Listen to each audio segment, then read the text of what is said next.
Hey guys, Chris here, and I'm a Ukrainian Canadian. Today is August 30th, 2024, and let's get to the map updates and news happening in Ukraine, shall we? So today I'll talk about the Pokrovsk-Toretsk and Chasiv front line, a pretty critical and difficult front line for the Ukrainians, of course. We've talked about it multiple times in the past, but it is definitely getting dire for the Ukrainians. And to no surprise, as I've said in the past, I do believe that on the western side of this front line, that is more towards from Avdiivka, the Russians will certainly get very close to the outskirts of Pokrovsk within mid-September to end of September at the very latest.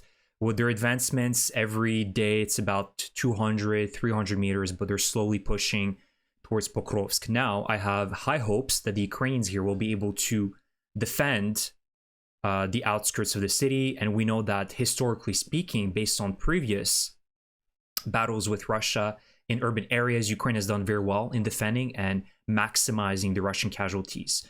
I provided numerous examples, whether it be Vuhledar, Mariupol, Bakhmut, the battles of Avdiivka, even the most recent one.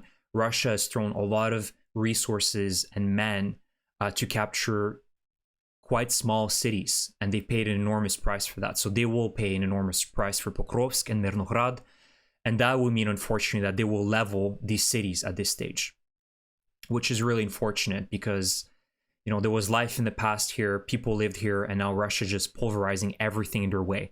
But I do have high hopes that Ukraine will be able to defend it in the long term, especially with winter and the cold coming in as well. Additionally, you guys can see that on the eastern side of this front line, that is Toretsk and New York, the Russians also activated their push in the last few weeks / months. They really start pushing towards Toretsk. It's a smaller city of about 30,000 people prior to the war. And you can see how the Russians are definitely advancing close to the city. I believe that the Ukrainians here will also be able to hold out for long term because they have some good positions. You can see the heights here. There's a lot of natural obstacles, a big reservoir. You can see there's a large forested area here. So Ukraine does have some pretty good positions here to hold this sector for a long time. But you can see that there's no change for the Putin regime. They're doubling down. They're throwing more men, despite the fact that Ukraine is also pushing in Kursk. And of course, the Kursk operation is going very well for the Ukrainians, but to a certain extent, I believe that the main push has culminated. Like, Ukraine will not be going towards Kursk or Moscow for that matter. I've told you guys that we need to be grounded and realistic. And so the fact is that Ukraine is really just concentrating in Kursk right now on the western side by Glushkovo and Tyotkino, and they've removed all access points through the river, the same river here. So the Russians are pretty much surrounded on all three sides and with a river on their back. So some say that there could be a few hundred Russian soldiers here. Some say that it could be over 3,000. I don't know what the real number here is, but it's probably somewhere in the middle. So this is where Ukraine is still advancing here on this sector, albeit slowly, because there's still a Russian presence. There's still some various Russian soldiers of different levels of experience fighting here. So that's why right now the gains are pretty slow, and Deep State also announces gains quite late. So this is what we should be expecting, kind of a consolidation of this entire area here, and then forcing the Russians to accept the reality, which I don't believe they will be accepting, that Ukraine was able to gain far more territory in 2024 than Russia. And we know the enormous price that Russia's been paying for Avdiivka and all the outskirts of Avdiivka, for Chasiv Yar, which they haven't been able to push through in the last few months as well. And also in Vuhledar, right? The Russians are trying to make gains, but they're simply not able to gain as much as the Ukrainians. So with that, I needed to mention one last thing. There's also some Russian advancements, as you can see here, in northern Kharkiv. Between Luhansk and Kharkiv, you can see that the Ukrainians counterattacked more south of this front line by Svatove, but the Russians also counterattacked in the north. So you can see that there's still some pretty important battles ongoing right now here in northern Kharkiv and Luhansk. But apart from that, I wanted to mention one last thing is we did get a confirmation, fortunately, that in the last few days, Moonfish, a famous F-16 pilot, that was his nickname, died as a result of an F-16 crash. And that occurred over the day when Russia launched their massive aerial attack with cruise missiles and drones over Ukraine a few days ago. And he flew an F-16 to try to protect the Ukrainian sky. So my thoughts and condolences first to the family of Moonfish and all other Ukrainian heroes, but that's not the point that I want to bring to you guys. We need to be realistic that Ukraine will lose assets.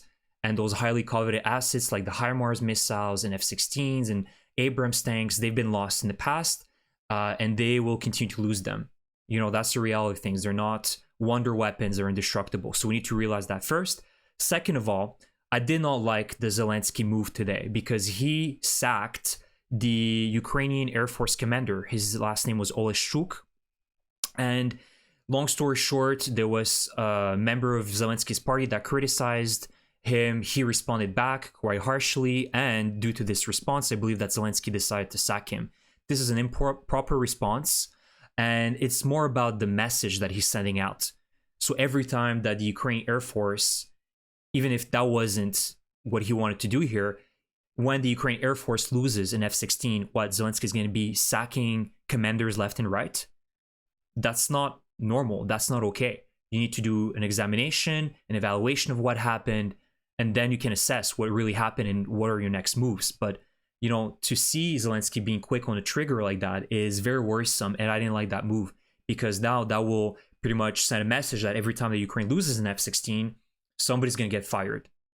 And I know they're very, very expensive assets. You shouldn't be, you know, handling them like, you know, buggies or whatever, scooters. But unfortunately, Ukraine will lose them. It's a brutal, massive scale war, and pilot error or friendly fire, these things will happen. That happened with the US military in Iraq and Afghanistan, and that will happen in Ukraine as well. And many other militaries will face the same thing. So that is one thing I need to talk about as well is, you know, the whole situation and drama behind that F-16 crash. And one last thing. So this is my final thoughts for today, guys. With all that in mind, we need to realize one thing. The success of this war has been mainly measured in the last 2.5 years, especially with the Kursk offensive and the high expectations that Ukraine now is going to go to all the way up to Kursk and all that, is really measured mostly around territorial gains, which I believe is wrong. We need to evaluate all the other important factors here, because now this is a full war of attrition. You're not going to be seeing Russia penetrating Ukraine in a matter of a few days, weeks, all the way up to Dnipro or Kharkiv or Kyiv. That's just not going to happen. And same for the Ukrainian forces.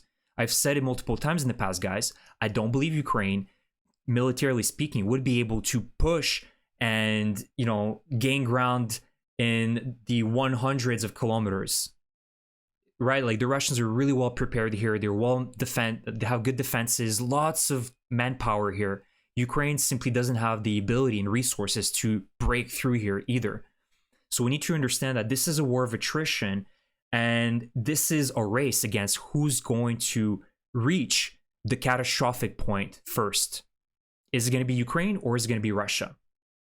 Personally, I do believe that Ukraine is winning right now, in the sense of when we're looking at all of these factors, that Ukraine is, at least its trajectory is far slower towards that wall than Russia's.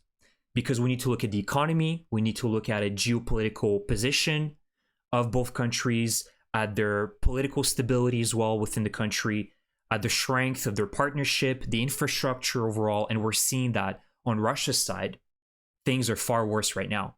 And just to give an example, we know that Russia's main profits for their state budget is, of course, selling fossil fuels, gas and oil. Right now, Putin is directly, allegedly flying to Mongolia to convince the Mongolians to allow them to build, essentially, a pipeline through Mongolia all the way up to China.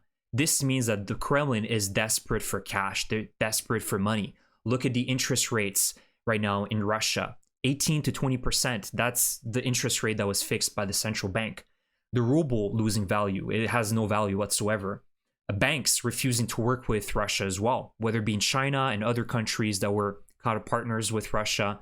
They're refusing to work with Russian banks. And this really indicates that, economically speaking, Russia's doing very, very bad right now. The cracks are already showing. Geopolitically speaking as well, That's also important. What is Russia's position? Well, they clearly have no maritime influence. Their entire Black Sea fleet is missing in action. And nobody's going to ever believe that Russia's going to be able to do some sort of a maritime assault, amphibious assault against another country. They're a joke, right? So they can only be a regional power. They're still good in land warfare, but they're no good with ships and all that. And even their air force is a big question mark as well. So that was also important, right? Ukraine's, I think, biggest advantage here is that it has reliable partners.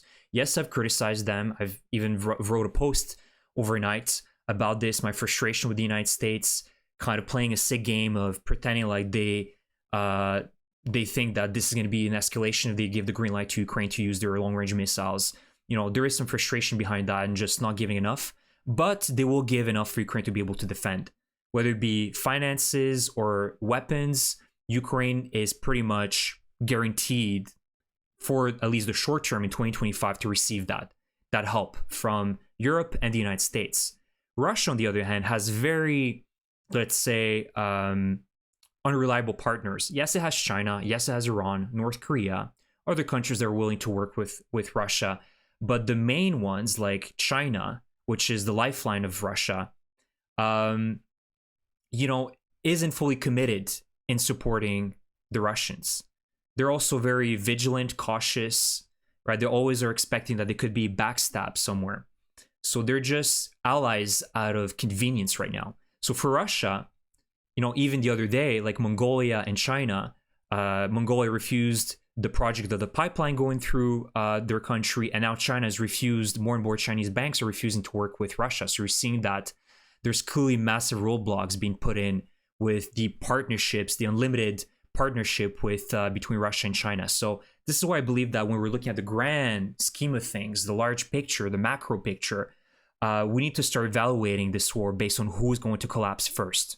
That's the most important metric, not just pure territorial gains.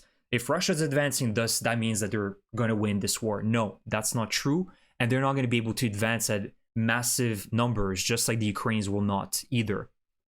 At large kilometers, penetrating through Ukrainian territory, Russian territory. So you guys can let me know what you think in the comment section, what you think here. But I do believe that the trajectory here is faster for the Russians. They're heading into that wall first. But both sides are still quite resilient. It's just who's going to have the most resources at the end to continue fighting.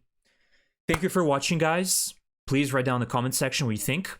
And I will see you in the next one. Slava Ukraini!